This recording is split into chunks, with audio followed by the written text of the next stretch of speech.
Assalamualaikum warahmatullahi wabarakatuh.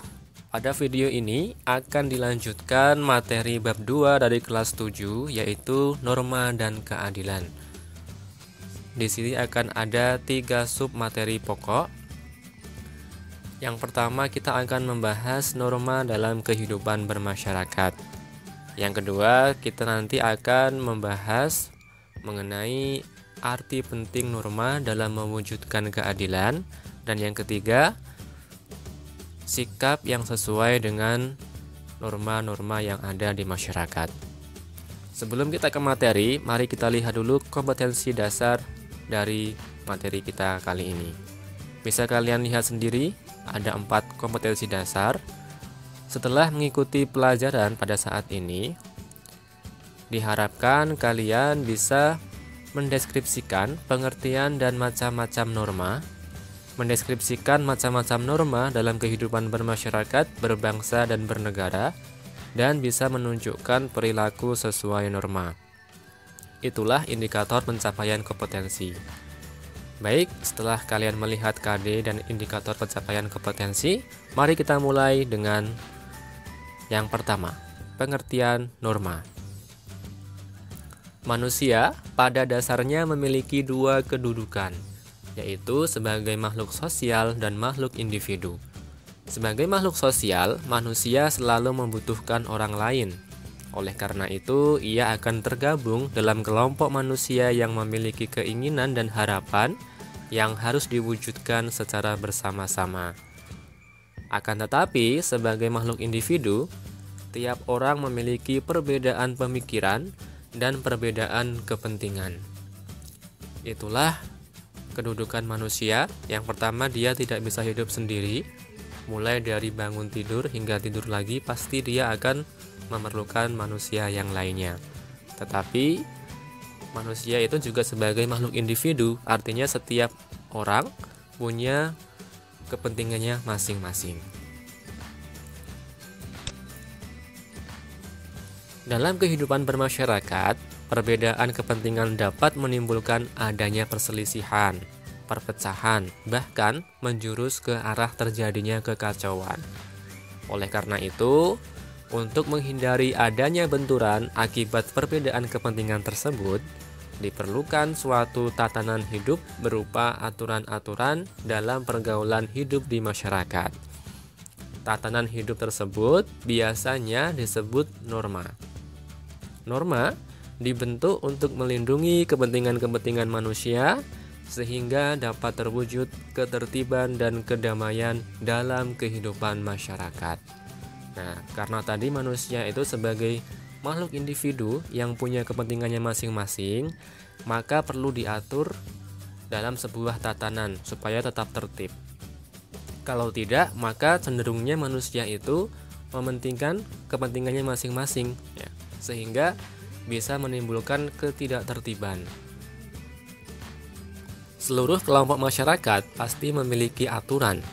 Bahkan ketika hanya ada 2 orang berkumpul, pasti akan ada aturan atau norma yang mengatur kedua orang tersebut berinteraksi. Cicero, seorang ahli hukum bangsa Romawi, mengatakan ubi societas ibi ius. Artinya, di mana ada masyarakat, di situ ada hukum. Norma pada hakikatnya merupakan kaedah hidup yang mempengaruhi tingkah laku manusia dalam hidup bermasyarakat. Juga dapat diartikan aturan atau ketentuan yang mengatur kehidupan warga masyarakat, dipakai sebagai panduan, tatanan, dan pengendali tingkah laku. Itulah pengertian norma, dibuat supaya masyarakat lebih tertib, karena tadi ya, kalau tidak diatur seperti itu, maka manusia itu cenderung mementingkan kepentingannya masing-masing. Itulah pengertian norma. Kita lihat macam-macam norma. Ada 4 norma yang digunakan sebagai kaidah atau aturan yang berlaku dalam masyarakat. Keempat norma tersebut adalah norma kesusilaan, norma kesopanan, norma agama, dan norma hukum. Yang pertama adalah norma kesusilaan. Norma kesusilaan adalah peraturan hidup yang berkenaan dengan bisikan kalbu dan suara hati nurani manusia. Kehadiran norma kesusilaan ini bersamaan dengan kelahiran atau keberadaan manusia itu sendiri, tanpa melihat jenis kelamin dan suku bangsanya. Suara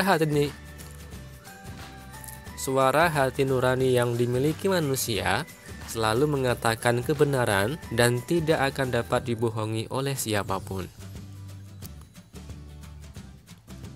Suara hati nurani sebagai suara kejujuran merupakan suara yang akan mengarahkan manusia kepada kebaikan. Sebagai contoh, seorang yang memiliki hati nurani tidak mungkin mengambil dompet seorang ibu yang jatuh atau tertinggal di tempat umum. Contoh yang lain, seorang siswa yang mengikuti suara hati nurani tidak mungkin menyontek ketika ulangan karena tahu bahwa menyontek itu perbuatan yang salah. Karena norma susila ini berasal dari hati nurani, bagi pelanggar norma kesusilaan akan timbul perasaan penyesalan. Jadi sanksinya itu adalah dari diri mereka sendiri. Saat mereka melakukan pelanggaran terhadap norma kesusilaan, maka dia akan menyesal. Seseorang yang melanggar norma kesusilaan akan merasakan menyesal karena perbuatan salahnya tersebut. Itulah sebagai contoh dan sanksi dari norma kesusilaan. Intinya, norma kesusilaan itu adalah norma yang bersumber dari hati nurani masing-masing manusia. Jadi setiap manusia pasti memiliki hati nurani, ya. Sekalipun dia seorang kriminal atau seorang penjahat, maka tetap dia punya hati nurani sebenarnya. Yang kedua, norma kesopanan. Norma kesopanan adalah norma yang berhubungan dengan pergaulan manusia dalam kehidupan sehari-hari. Norma kesopanan bersumber dari tata kehidupan atau budaya yang berupa kebiasaan-kebiasaan masyarakat dalam mengatur kehidupan kelompoknya. Manusia sebagai makhluk sosial memiliki kecenderungan berinteraksi atau bergaul dengan manusia lain dalam masyarakat. Hubungan antar manusia dalam masyarakat ini membentuk aturan-aturan yang disepakati tentang mana yang pantas dan mana yang tidak pantas. Ada perbuatan yang sopan atau tidak sopan, boleh dilakukan atau tidak boleh dilakukan. Inilah awal mula terbentuk norma kesopanan. Jadi norma kesopanan itu bersumber dari tata kehidupan suatu masyarakat atau kebiasaan-kebiasaan masyarakat dalam mengatur kehidupan kelompoknya. Berarti setiap masyarakat yang satu dengan masyarakat yang lain bisa jadi norma kesopanannya berbeda-beda. Karena kebiasaan masyarakat yang satu dengan masyarakat yang lain adalah beda juga. Itulah norma kesopanan. Contohnya, norma kesopanan dalam masyarakat memuat aturan tentang pergaulan masyarakat. Antara lain terlihat dalam tata cara berpakaian, tata cara berbicara, tata cara berperilaku terhadap orang lain, tata cara bertamu ke rumah orang lain, tata cara menyapa orang lain, dan tata cara makan misalnya, dan lain sebagainya. Intinya, memuat aturan mengenai pergaulan di suatu masyarakat. Mungkin kalian juga bisa melihat contoh cara berbicara masyarakat yang satu dengan masyarakat yang lain. Ada yang menggunakan bahasanya itu beda-beda, ya. Dalam penggunaan bahasa antara masyarakat itu ada yang berbeda-beda. Ada yang suatu masyarakat itu seperti suku Jawa misalnya, ya, menggunakan bahasa yang berbeda saat berbicara dengan orang yang lebih tua, dengan orang yang sepantaran atau seusia, atau dengan orang yang lebih muda. Nah, itu beberapa masyarakat tidak mengenal seperti itu. Itulah mengapa norma kesopanan itu berbeda-beda, karena bersumber dari kebiasaan-kebiasaan masyarakat. Bagaimana sanksinya? Sanksi terhadap pelanggaran norma kesopanan dapat berupa pengucilan, tidak disenangi atau dicemooh oleh masyarakat. Sanksi berasal dari luar diri seseorang. Berbeda dengan norma kesusilaan yang tadi, yang berasal dari diri sendiri. Lemah kuatnya sanksi dari masyarakat dipengaruhi oleh kuat tidaknya norma kesopanan tersebut di dalam masyarakat. Contoh, berjalan di depan orang yang lebih tua harus meminta izin atau permisi. Bagi masyarakat di daerah pedesaan, pelanggaran ini akan mendapatkan teguran lebih tegas dibandingkan dalam masyarakat perkotaan.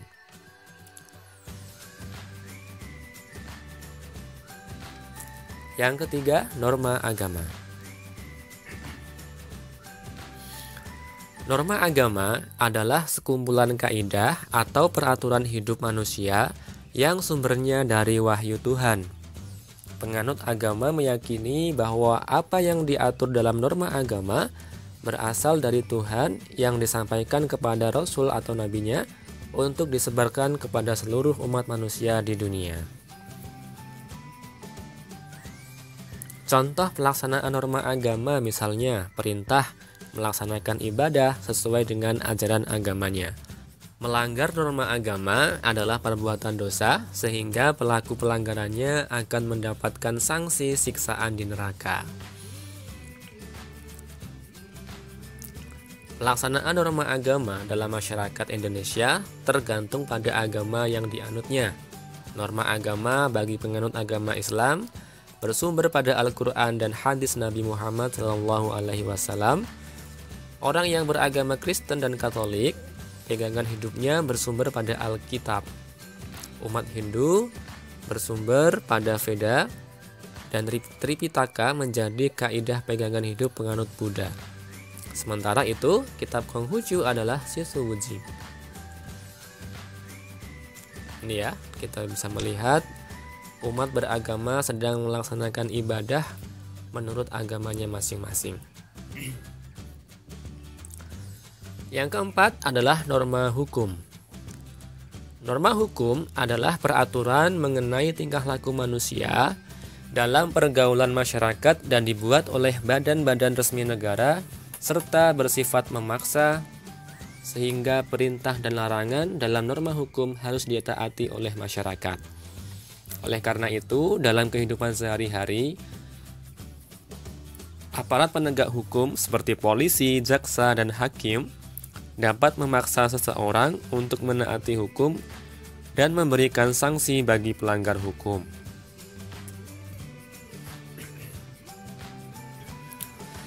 Norma hukum mengatur kehidupan masyarakat, seperti larangan melakukan tindakan kejahatan dan pelanggaran, larangan melakukan korupsi, larangan merusak hutan, serta kewajiban memelihara hutan dan kewajiban membayar pajak.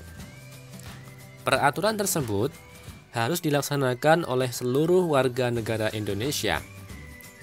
Pengenaan hukuman dapat dibedakan dari segi berat ringannya seperti teguran atau peringatan, pengurangan hak seperti denda, pembatasan kebebasan, misalnya penjara atau kurungan, denda, sanksi yang menyakiti fisik juga bisa.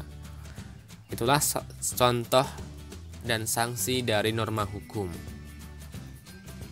Pada hakikatnya, suatu norma hukum dibuat untuk menciptakan ketertiban dan kedamaian dalam pergaulan hidup bermasyarakat.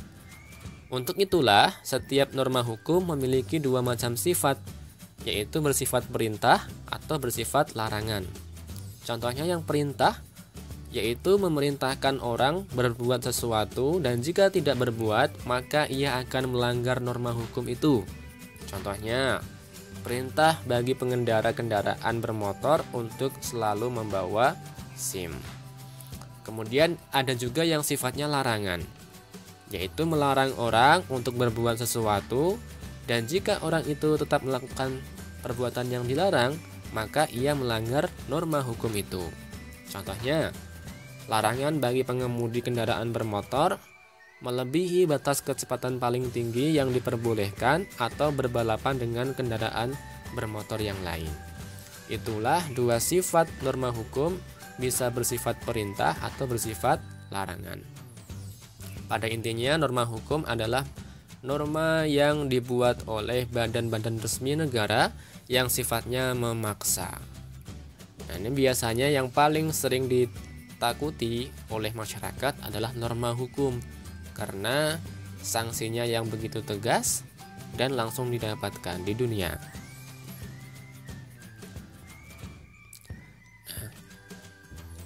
Dari materi ini bisa kita rangkum bahwasanya norma adalah kaidah atau aturan atau adat kebiasaan dan atau hukum yang berlaku dalam masyarakat. Ada 4 norma yang digunakan dalam masyarakat kita, yaitu norma agama, norma kesusilaan, norma kesopanan, dan norma hukum. Sekian penjelasan materi pada kali ini, semoga bermanfaat. Jika ada pertanyaan, silahkan didiskusikan dalam forum kelas. Wassalamualaikum warahmatullahi wabarakatuh.